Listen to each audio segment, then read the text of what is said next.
আমার কোনো গুণ নাই, গুণ ছিল সব ধানের শীষ, শহীদ প্রেসিডেন্ট জিয়াউর রহমান, বেগম খালেদা জিয়ার অবদান। আপনাকে, সংসদ নেতাকে, মাননীয় অর্থমন্ত্রীকে ধন্যবাদ জানাই একটি সুন্দর বাজেট এই সংসদে উত্থাপন করার জন্য। প্রথমে অর্থমন্ত্রীকে ধন্যবাদ জানাই, ওনার একটা বক্তব্য দিয়ে আমি শুরু করতে চাই। অক্টোবর মাস 28 তারিখ ফ্যাসিস্ট আওয়ামী লীগ ক্ষমতায়, সেদিন আজকের অর্থমন্ত্রী যিনি একটা সুন্দর বাজেট উপস্থাপন করেছেন, একটা বক্তব্য বলেছেন, সে বক্তব্যটা আমি সংসদের 348 জন মাননীয় সংসদ সদস্যকে আপনার মাধ্যমে বলতে চাই। উনি বলেছেন শেখ হাসিনা ভোট চোর। সে অর্থমন্ত্রী আজকে স্বাধীনভাবে একটি নিরপেক্ষ সুষ্ঠু নির্বাচনের মধ্য দিয়ে যে সরকার গঠিত হয়েছে, সেই সরকারের অর্থমন্ত্রী তারেক রহমানের, মাননীয় সংসদ নেতার পরিচালনায় ক্যাবিনেট থেকে পাশ করা একটি বাজেট উপস্থাপন করেছেন।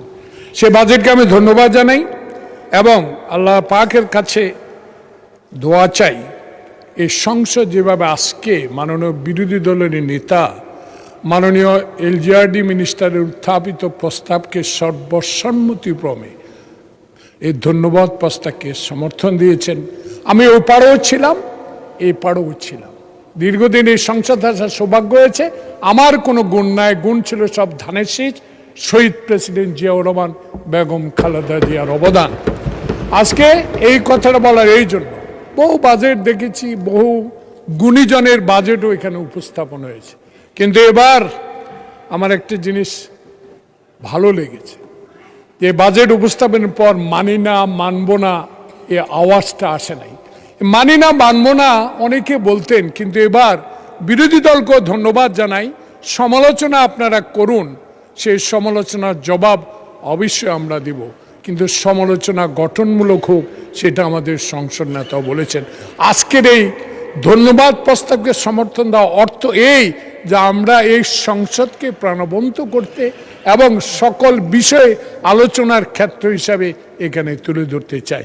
মাননীয় স্পিকার, আপনি দেখুন এই বাজেটে কতগুলো বিষয় আজকে উল্লেখ করতে হয়। অর্থনৈতিক স্থিতিশীলতা কিভাবে বাজেটে উপস্থাপন করা হয়েছে, সেটা মাননীয় বিরোধী দল সমালোচনা করুন, কিন্তু এই সমালোচনা যেন গঠনমূলক হয় সেই বিষয়ে আপনাদেরকে নজর রাখতে হবে। সুশাসন, সুশাসন আমরা কিভাবে করব সেটাও মাননীয় অর্থমন্ত্রী উপস্থাপনে বলেছেন। সে বিষয়েও আমি অনুরোধ জানাবো সবাই আমরা যেন আলোচনার মাধ্যমে সমালোচনা করি।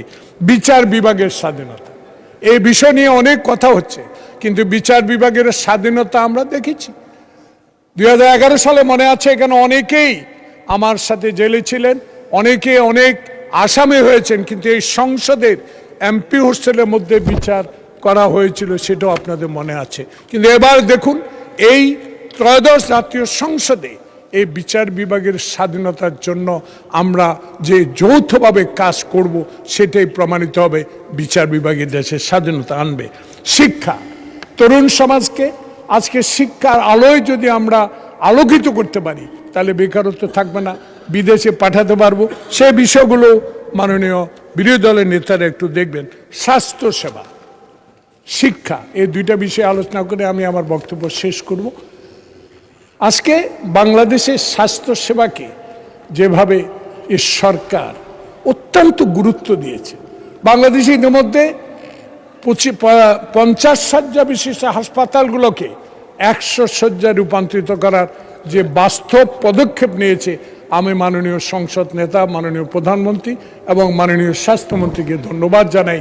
এই বাংলাদেশের স্বাস্থ্য সেবাকে যদি আজকে উজ্জ্বল করতে হয়, গ্রামগঞ্জে পৌঁছে দিতে হয়, আজকে স্বাস্থ্য খাতে যে অবদান রেখেছে অর্থমন্ত্রী, যে অর্থ বরাদ্দ দিয়েছে, সেগুলা সুফল বয়ে আনবে বলে আমি মনে করি। দেশের মোট জনসংখ্যার অর্ধেক নারী, এই নারী সমাজকে কাজে লাগাতে হবে, এই নারী সমাজকে শিক্ষার আলোকে উদ্ভাসিত করতে হবে। সেই কারণে আজকে মাননীয় অর্থমন্ত্রী নারী সমাজকে উন্নতি করতে আজকে যে পদক্ষেপগুলো নিয়েছে, সেই পদক্ষেপগুলো আমাদেরকে দেখে কাজ করতে হবে।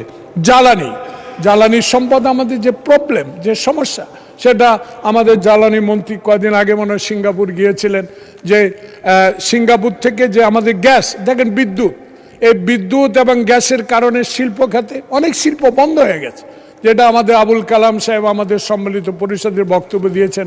দেখুন, মাননীয় প্রধানমন্ত্রী অর্থমন্ত্রীকে বলেছেন যেসব কারখানাগুলো বন্ধ হয়ে গেছে সেই কারখানাগুলোর জন্য 60,000 কোটি টাকা বরাদ্দ দেওয়া হয়েছে। এর মধ্যে যে শিল্পগুলো বন্ধ হয়ে গেছে 20,000 কোটি টাকা এই শিল্প কারখানাগুলোকে আবার পুনর্জীবিত করার জন্য যে ব্যবস্থা গ্রহণ করা হয়েছে, সেজন্য অর্থমন্ত্রী ধন্যবাদ পাওয়ার যোগ্য।